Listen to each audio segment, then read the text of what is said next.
Hello and welcome to our first lecture in the course titled GPU Optimization of Advanced Encryption Standard. So our first lecture will be an introduction to block ciphers. So cryptography solves many problems and confidentiality is just one of them. And encryption algorithms actually solve this problem because they provide confidentiality. So the data that we want to encrypt can be in different formats. For instance, data might be addressed. Think about the file in our computers or mobile phones. Or data can be in transit. So think about our voice or video in communication. So current modern encryption algorithms can provide confidentiality in both cases. So block ciphers can be used in both of these two cases. Finally, we always wanted to encrypt data in process.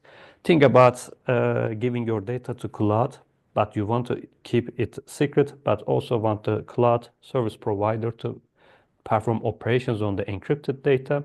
So this can also be done, but not with block ciphers, but with homomorphic encryption.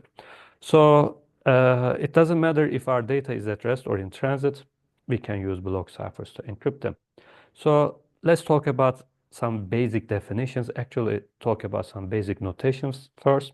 So plain text, referred to as M here, is what we want to protect. So it can be a file in your computer, it can be your voice in a GSM communication, or it might be a WhatsApp message. So it is the thing that you want to protect. So this is referred to as plain text, and that is the thing that we want to encrypt. So ciphertext is the encrypted version of this plain text. We are going to refer to it as C. And the crypto system or a cipher is just a pair of algorithms that convert plain text to ciphertext and back. So you do the encryption, and the person you want to communicate does the decryption and obtains the plain text back. So ciphertext should appear like a random sequence of bits, so it shouldn't leak any information about the plain text. And details of the cipher should not be kept secret. So this is called security by obscurity. If you think that you can obtain security by keeping the algorithm secret, generally this is not achieved because as Claude Shannon said, the enemy knows the system.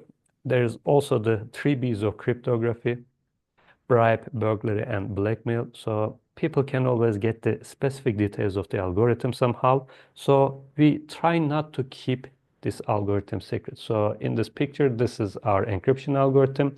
So we make every detail of it publicly available. But during the encryption, the only thing that we keep secret is the secret key K that is chosen by the user or the communicating parties. So you can see an encryption algorithm that takes two inputs, the secret key and the plain text. Then you perform the encryption and provide the ciphertext.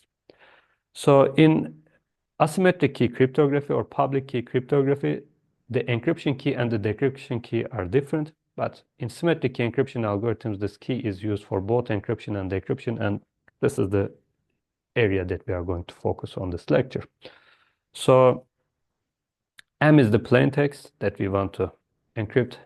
K is the secret key. And we should use an encryption algorithm that uses this information and provides a ciphertext. So we can use public key encryption algorithms like RSA or AlGamal, but they are not as fast as symmetric key encryption algorithms. And symmetric key encryption algorithms can be categorized into two as block ciphers and stream ciphers. And block ciphers divide the plain text into b-bit blocks and perform a fixed transformation. This is important because people think that the only difference between a block cipher and a stream cipher is they think that block ciphers work on blocks and stream ciphers work on bits. This is not correct. Stream ciphers generally also work on bytes or larger blocks. But the main difference is that block ciphers are just a fixed transformation. Stream ciphers can also work on blocks or sometimes on bits, but they perform a time-varying transformation because they have some sort of memory that changes during encryption. So that is the main difference. So our focus is on block ciphers. As I mentioned, block ciphers operate on b-bit blocks of data. So your plain text is divided into b-bit blocks. And nowadays, B is generally chosen as 64 or 128 bits. So like 8 bytes or 16 bytes.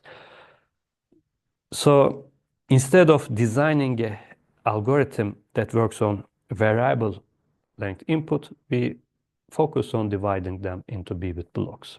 So each block is encrypted by a secret key K to produce the B-bit output. Then you combine these outputs to form the ciphertext, but how you combine them actually depends on your choice of mode of operation, which will be the third lesson actually in this course. So we will come to this. So currently just focus on as if our plaintext is always B-bit. Okay, so this message is B-bit. We use a secret key, which is generally 128 bits or 192 bit or 256 bit. There are also algorithms that support short keys like 64 bits, but anything less than 112 bit actually is not secure today. And shorter keys will be less secure in the future. So you can also see that a block cipher is actually a permutation from a mapping from 2 to the B elements to the same 2 to the B elements. Okay, so this is how block ciphers work actually. So, but how do we design a block cipher? Let's just focus on the some theory, because it generally focuses on the idea of diffusion and confusion introduced by Claude Shannon, who is considered as the father of information theory. So he contributed to the field of cryptanalysis for USA defense during World War II, and his landmark paper, Communication Theory of Secrecy Systems from 1949, introduced the twin ideas of confusion and diffusion for practical cipher design. So confusion is to make the relation between the simple statistics of the ciphertext and the simple description of the key a very complex and involved one. And the diffusion is the statistical structure of the plaintext, which leads to its redundancy is dissipated into long-range statistics in the cryptogram.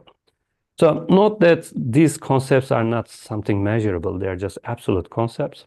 So but our idea when we design a cipher is to introduce diffusion and confusion, which we will see in our examples. So thus, security of block ciphers are always measured as security against non-cryptanalysis techniques. So this is important when we design something. We have to check if it is resistant to non-cryptanalysis techniques. Okay. So how the block ciphers are designed? Instead of designing a very complex cipher containing many different layers or steps, generally a round that provides diffusion and confusion is designed, and it is repeated R times. That is the approach. So inside this picture, in a block cipher, we have a round function that is repeated R times. Also, instead of using the key directly in every round, a key schedule algorithm is used that generates round keys from the secret key. Common block cipher designs can be categorized as substitution permutation networks, face-down networks, or more popularly recently, sponge functions or permutation-based crypto are used for block cipher designs. So in this course, we will be focusing on Advanced Encryption Standard, and it is actually a substitution permutation network. So this is why I'm going to explain how it works. So a round of an SPN consists of 3 layers. Key addition combines the round key with the plaintext. Substitution, this layer provides confusion, and permutation layer provides diffusion. So here's a general picture of an SPN. So you have a plaintext block here. You have a secret key. So you send it to a key schedule algorithm, which actually produces round keys. This round key is combined with the plaintext block. Generally, they are just simply XORed. Then substitution layer is performed where you provide the confusion, and then you perform the permutation layer, which provides diffusion. So you can see as a one round, or you can see this as an initial key layer and then see the other 3 parts as rounds. So you repeat this R times.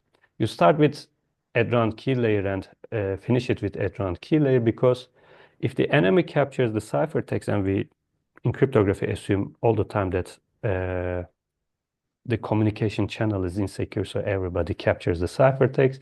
This is why we finish with the addition of round key, because knowing the ciphertext doesn't allow the attacker to obtain the values in the intermediate layers. Also, if they also capture the corresponding plaintext, they will not know the intermediate values, which would prevent them to go back and obtain the master secret key. So this is our picture, and we will actually see what kind of layers Advanced Encryption Standard has for substitution layer and permutation layer, also as the key schedule in the next lecture.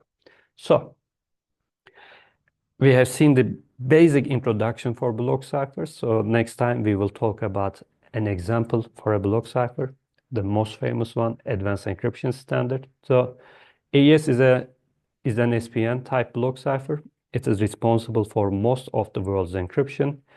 And before optimizing it on GPUs, we are going to analyze its design to see how we can actually implement it. So thank you for your attention.